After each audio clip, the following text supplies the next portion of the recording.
जय हिंद साथियों, स्वागत है आप सभी का अपने यूट्यूब चैनल आर के न्यू ऑफिशियल में। तो मेरे प्यारे शेर शेरनियों, आप सब लोगों को पता है कि यूपी ट्रिपल एस सी पेट का एग्ज़ाम जल्द शुरू होने वाला है। तो मैं बस यही कहना चाहूँगा कि आप सब लोग कम समय में अच्छे से अच्छे क्वेश्चन को कवर करें और सब लोगों को ज़्यादा से ज़्यादा पढ़ने की ज़रूरत है इस समय। उससे पहले मैं आप लोगों को एक मोटिवेशनल मंत्र बताने जा रहा हूं। आप लोग ध्यान से सुनना, उसके बाद अपने क्वेश्चन पर आएंगे।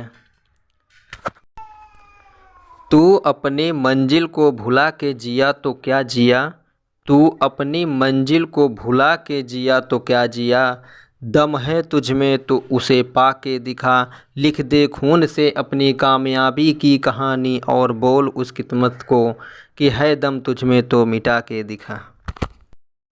आइए देखते हैं 30 महत्वपूर्ण क्वेश्चन को। क्वेश्चन नंबर 1 है, प्रसिद्ध बौद्ध विद्वान अश्वघोष निम्न में किसके समकालीन थे। इसका करेक्ट आंसर बताइए आप लोग। इसका राइट आंसर हो जाएगा ऑप्शन नंबर सी, कनिष्क के समकालीन थे। नेक्स्ट, 1773 के रेगुलेटिंग एक्ट द्वारा स्थापित गवर्नर जनरल की परिषद में सदस्य कौन नहीं था। इसका करेक्ट आंसर है ऑप्शन नंबर डी, फ्रांसिस नहीं थे। नेक्स्ट है, लोथल और चन्होदड़ों का सर्वाधिक महत्वपूर्ण उद्योग क्या था। इसका राइट आंसर क्या है। इसका राइट आंसर है ऑप्शन नंबर बी, मन का उत्पादन। उसका महत्वपूर्ण जो उद्योग था क्या था, मन का उत्पादन था। नेक्स्ट, निम्न में से किसको 1661 ईस्वी में पुर्तगाल द्वारा दहेज स्वरूप अंग्रेजों को दिया गया। आंसर बताइए, करेक्ट आंसर क्या हो जाएगा इसका। इसका राइट आंसर है ऑप्शन नंबर सी, बम्बई था जो उसको दहेज में दिया गया था। नेक्स्ट है, पानीपत का द्वितीय युद्ध कब हुआ था। कब हुआ था, इसका करेक्ट आंसर दीजिए आप फटाफट। इसका राइट आंसर हो जाएगा ऑप्शन नंबर बी, 5 नवंबर 1556 ईस्वी को पानीपत का द्वितीय युद्ध हुआ था। नेक्स्ट 6 है, निम्नलिखित में से किस आंदोलन से गांधी जी का कोई संबंध नहीं था।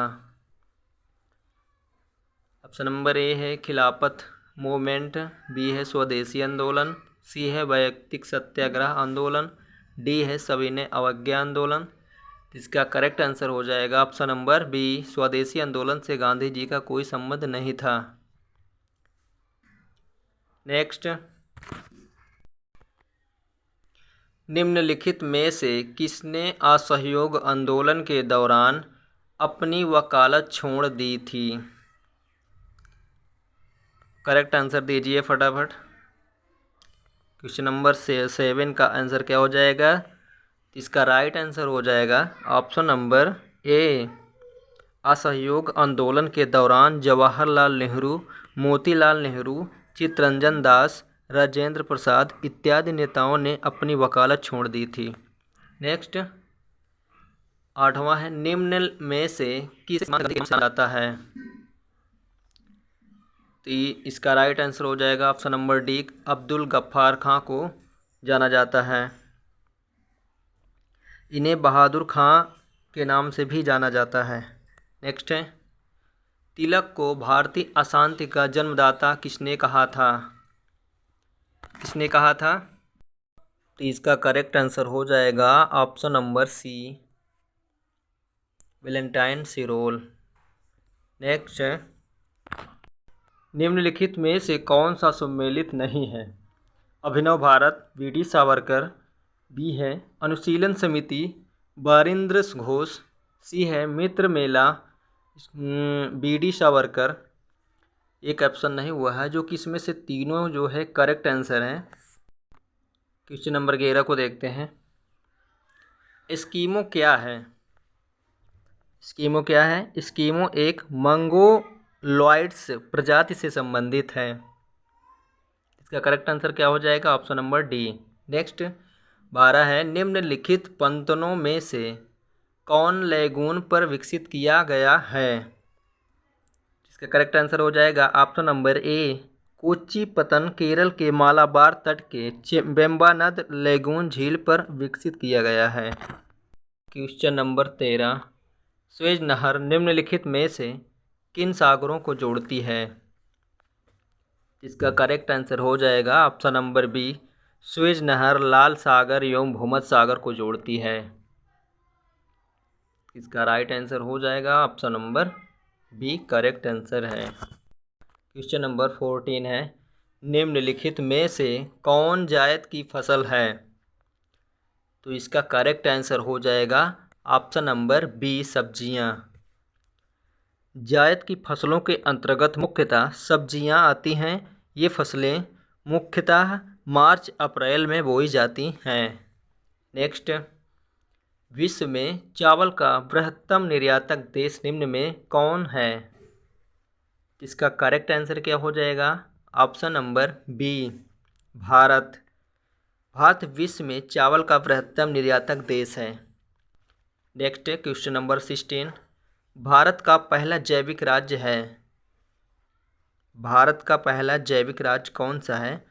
इसका करेक्ट आंसर है ऑप्शन नंबर ए, वर्ष 2016 में सिक्किम भारत का पहला पूर्ण जैविक खेती वाला राज्य बना। वर्तमान में केंद्र शासित प्रदेश लक्षद्वीप भी पूर्ण जैविक क्षेत्र है।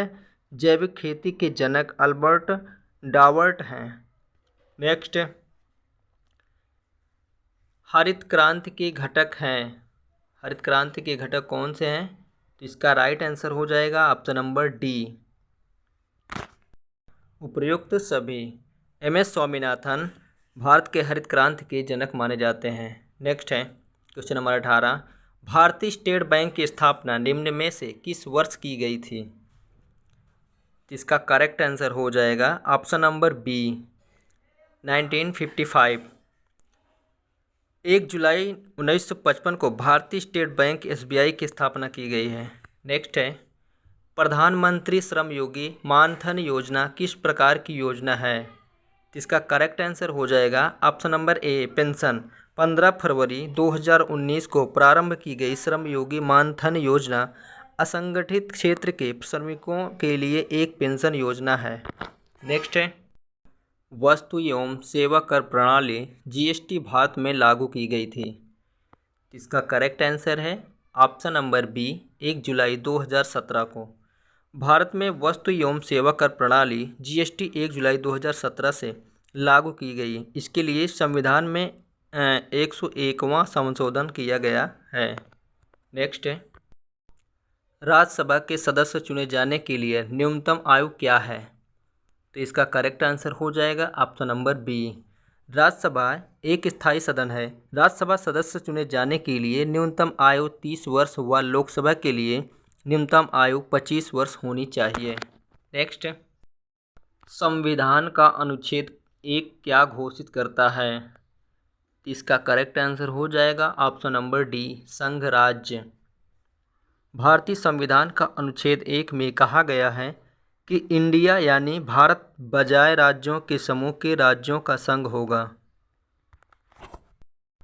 अगला, वर्तमान में भारत में कुल कितने केंद्र शासित प्रदेश हैं? तो इसका करेक्ट आंसर हो जाएगा ऑप्शन नंबर ए, वर्तमान में भारत में 8 केंद्र शासित प्रदेश तथा 28 राज्य हैं।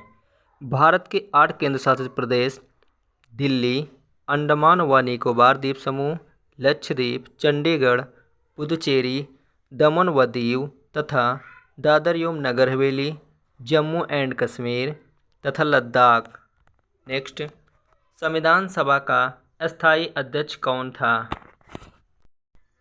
तो इसका करेक्ट आंसर हो जाएगा ऑप्शन नंबर डी, 11 दिसंबर 1946 को डॉक्टर राजेंद्र प्रसाद संविधान सभा के स्थायी अध्यक्ष निर्वाचित हुए।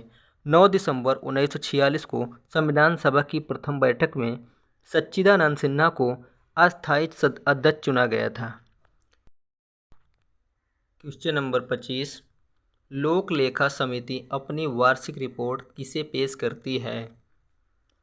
तो इसका करेक्ट आंसर हो जाएगा ऑप्शन नंबर सी, लोक लेखा समिति में कुल 22 सदस्य होते हैं। जिसमें 15 सदस्य लोकसभा तथा 7 सदस्य राज्यसभा से निर्वाचित किए जाते हैं। लोक लेखा समिति अपना प्रतिवेदन लोकसभा को देती है। नेक्स्ट 26 है, निम्न में से दूर स्थित वस्तुओं के ताप को ज्ञात करने के लिए किस यंत्र का प्रयोग किया जाता है? तो इसका करेक्ट आंसर हो जाएगा ऑप्शन नंबर बी। दूर स्थित वस्तुओं के ताप को ज्ञात करने के लिए पायरोमीटर नामक यंत्र का प्रयोग किया जाता है। क्वेश्चन नंबर 27, निकट दृष्टि दोष वाले मनुष्य के चश्मे में होता है। तो इसका करेक्ट आंसर हो जाएगा ऑप्शन नंबर ए। निकट दृष्टि दोष वाले मनुष्य के चश्मे में अवतल लेंस होता है। इस दोष से ग्रसित व्यक्ति नज़दीक की वस्तु को स्पष्ट देख लेता है, परंतु दूर स्थित वस्तु को स्पष्ट नहीं देख सकता। नेक्स्ट, भूपटल में सर्वाधिक मात्रा में पाया जाने वाला तत्व है।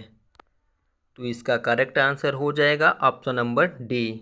भूपटल में सर्वाधिक मात्रा में पाया जाने वाला तत्व ऑक्सीजन है। इसके पश्चात क्रमशः सिलिकॉन, एल्यूमिनियम व लोहा है।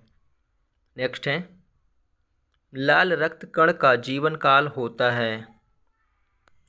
तो इसका करेक्ट आंसर है ऑप्शन नंबर सी। लाल रक्त कण का जीवन काल 20 से 120 दिन का होता है। नेक्स्ट क्वेश्चन नंबर 30 है, मनुष्य के कान में कुल अस्थियां होती हैं। तो इसका करेक्ट आंसर हो जाएगा ऑप्शन नंबर सी। मनुष्य के कान में कुल 6 अस्थियां होती हैं, जिनमें 2 मैलियम, 2 इनकस तथा 2 अस्थि स्टेप्स होती हैं। मनुष्य की गर्दन में हड्डियों की संख्या कितनी होती है? तो मेरे प्यारे साथियों, इसका जवाब आप कमेंट बॉक्स में दीजिएगा। तो आज का सेशन हमारा यहीं से समाप्त होता है। जय हिंद।